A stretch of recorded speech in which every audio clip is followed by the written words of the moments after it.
What's up everyone, welcome back to ARTV. My name is John and it's time for another episode of 7 on Sunday. This week we're getting a little bit darker and more intense, so just a fair warning, the subject matter could get quite heavy and we're going to move into some topics that are not for everyone, so you've been warned. I just wanted to put that out there. Anyways, I'm counting down 7 heartbreaking songs that will more than likely wreck you emotionally, at least if you have any ounces of humanity left in you. I know it's easy to be cynical, myself is lumped into that as well. I can look at things and be like, oh, I'm stone cold to that, does it even affect me? But these songs today, I feel that they're sadder than sad because they're real. These are real life emotions most of the time, or else something is being envisioned as if they're seeing it under the guise of somebody actually going through something traumatic. These aren't just breakup songs or anything. They actually have real life consequences, and I feel that a lot of people could relate to them. Maybe they'll help you, or maybe you'll just see it and say, yes, I know somebody that's been through that. My family was rocked with this event,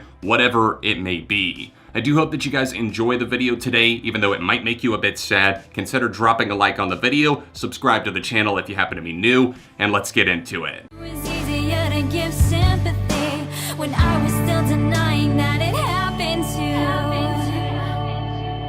And yeah, I should have known better. I'm opening up this week's episode of SOS by giving some love to a smaller artist known as JETTY Bones. They put out an EP called Hyphen earlier this year, and it's really great. Go check it out. But the heartbreaking song from that EP, at least one of them, the most intense experience, one of the most sad, I guess, rides that I've had this year in music was listening to the song Better and actually realizing what it was about. On this track, the vocalist talks about her sexual assault, recalling the details and how everything felt murky for a while, how she didn't think that it happened to her too, not wanting to admit it to herself. It has an interesting start to the song too, because the lyrics that open it up are, if you've used dynamite for construction, you better prepare for that grand eruption. And the house really does come down as she starts to unfold everything that happened. And there's an interesting vocal delivery because it is oddly catchy, especially the chorus, and kind of is misleadingly bright, but I think that's intentionally done that way.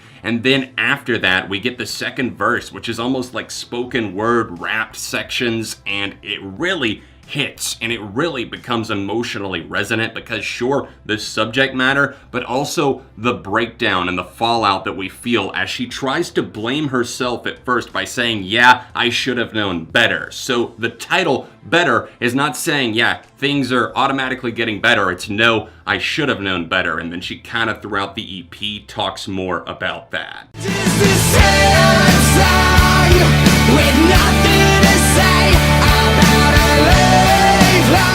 My Chemical Romance make the list at number 6 with their song Disenchanted from the Black Parade. This was a song that in my youth I didn't care for quite as much, but in my adult years it's one of my favorites from MCR. This song is kind of tumultuous and heartbreaking in the sense that you can look at the lyrical content, you listen to it, and obviously this album is a rock opera. We can see it through those eyes, sure. We can think about the patient and the fact that he's at the end of his life here, everything's flashing back before him. But even in the context of just the song, I feel that this song makes you hurt in a way because it makes you think, what if I get to the end of my life and I know that I haven't accomplished anything and there's nothing that I've done for anyone, no one will remember me. And I think that that's a fear that so many people actually have. I had a friend that had a forget-me-not tattooed on her, and I think that was one of her biggest fears, and I know a lot of people out there struggle with that. And as the patient on this track recalls his memories throughout life, he starts to realize that he never did anything that amounted to much of anything. You're just a sad song with nothing to say. That is a lyric that absolutely stings, and the more that you look into this track, the more it'll start to hurt emotionally.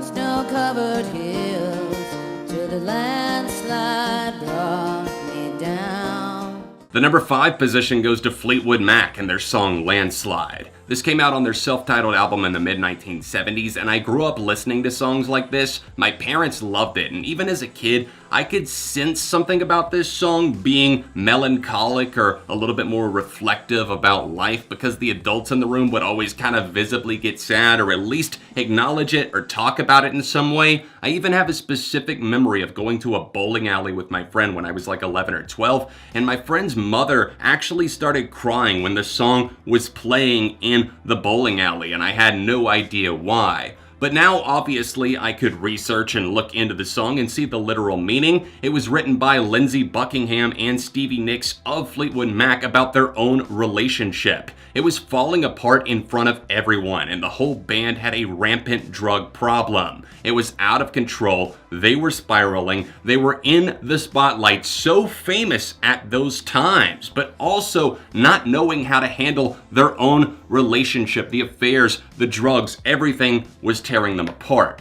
But this song is equally as tragic when you remove that meaning and add in the fact that it seems to be about aging, getting older, missing the experiences of childhood and youth, and not knowing how to come to terms with that. That is definitely a fear that so many people have, and it's a fear of mine as well. The devil's regrets whisper in my ear. Go silent and loud. It's clear I gotta follow the thread. Instead I'll dream of the end. British metalcore band Architects gave me a number of tracks that I could have selected, and they all would have fit on this list quite well, but I selected Dying to Heal from their album that came out in 2018, Holy Hell. This album was packed to the brim, full of grieving, sadness, anger, and questioning why things happened and what do we do next. And Dying to Heal is kind of a shining example of that. I know I could have selected one of the singles, but I felt that this song deserved the extra exposure. This song is very hard-hitting musically, and obviously Sam Carter gives an incredible vocal performance here. But what was stunning to me was the amount of emotion that was packed in by their lyricist and guitarist Dan Cyril. That's the twin brother of Tom Cyril that passed away from skin cancer in 2016. He lost a long battle there, and previously he had been the band's primary songwriter, so obviously you're losing part of your heart and soul right there. How do you bounce back? On this track, Dying to Heal, they tried to come up with something that would make Tom proud, I'm sure, but also, I just feel that this was a soul-crushing moment because they're talking about how they're dying to heal, but no one wants to talk about it, no one knows how to handle themselves, and that's a realistic point of view. What would you do if you lost somebody that was so important to you, especially in the context of something that's technically your life, how you make a living, and now that person, a huge element there, is gone. Dying to Heal does an impeccable job at bringing that topic up and also trying to give us an answer without saying it has the answer.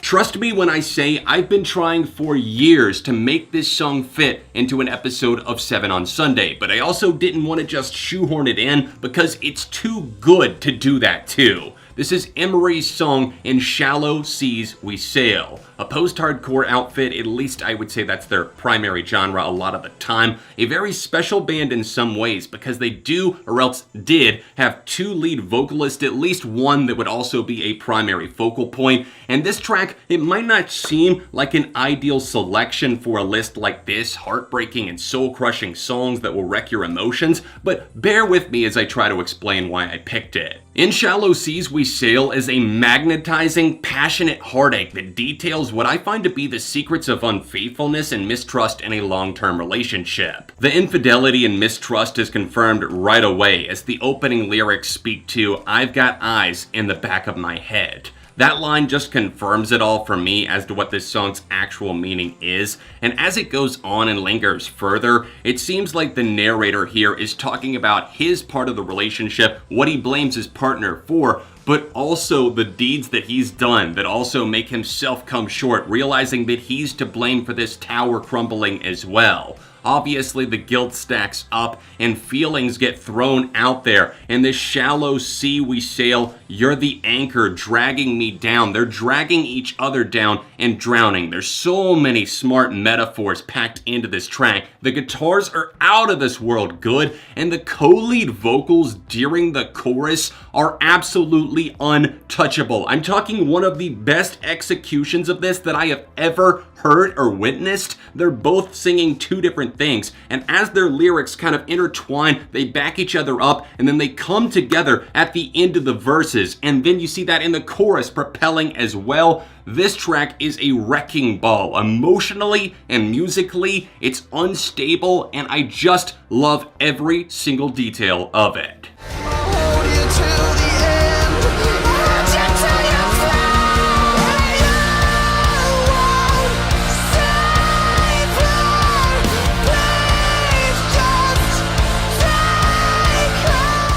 I'm trying to describe the onslaught of emotions that will be felt when you listen to a song like the one that I've selected for my number 2 spot, but I also have to put it out there. I recommend that you listen to the song that comes directly before this in the track list. It's by the hard rock band Nothing More. Listen to the song Jenny, and then go into God Went North. You can see the family dynamic that vocalist Johnny Hawkins is talking about, and vocally, this dude knocks it out of the park almost all the time. He's incredibly talented, and the backing band has a tight dynamic about them. They're really vivid and quite unique. On the song Jenny, Johnny Hawkins talks about his sister that's mentally unstable and their mother and her declining health. She dealt with all of Jenny's problem despite her health issues, taking care of her, always being there for her, and he kind of blames his sister, and then his mother passed away. God Went North sees Hawkins screaming out to God, basically on his knees, just saying, God, take her away. This is obviously coming in right before she's passing away. There's no hope for her, and he's saying, if you can't save her, please just take her. And I can't even describe the spine-tingling emotions that just overwhelm you. It's like a tidal wave as he pours his soul out on this song. I guess pills are more important. All you have to say is no, but you won't do it, will you? You gon' keep popping till them pills kill you.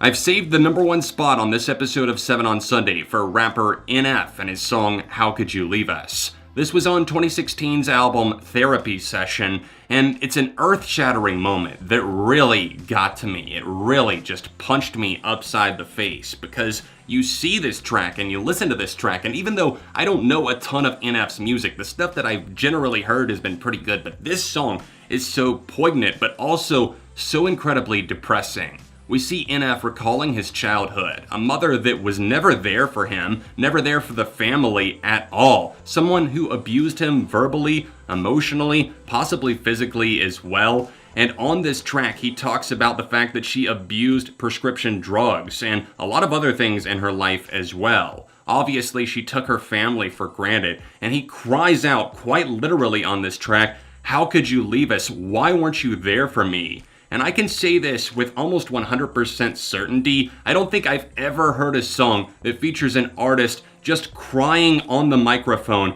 genuinely crying for like a couple of minutes, just all choked up talking about his mother. The producer left the room to let the microphone just record and pick up so they could cut together certain elements of parts of this track. The rapping sections are tight and fantastic, very striking and angry, but also you see him kind of throttle down and choke up talking about this stuff. I can't be invincible when talking about this because it's certainly made me cry, and I'm sure it'll wreck you as well. That brings this episode of 7 on Sunday to a sad end, and I am sorry to not leave you with something uplifting, but sometimes life can be dark and things can get quite emotional and intense, and I hope that in some way, maybe some of these tracks you can either relate to, you can hear their struggles even if you're not going through it. I don't know. Let me know if you got something out of this episode at all, any of these tracks that you've connected to, or maybe a new discovery in the comment section down below.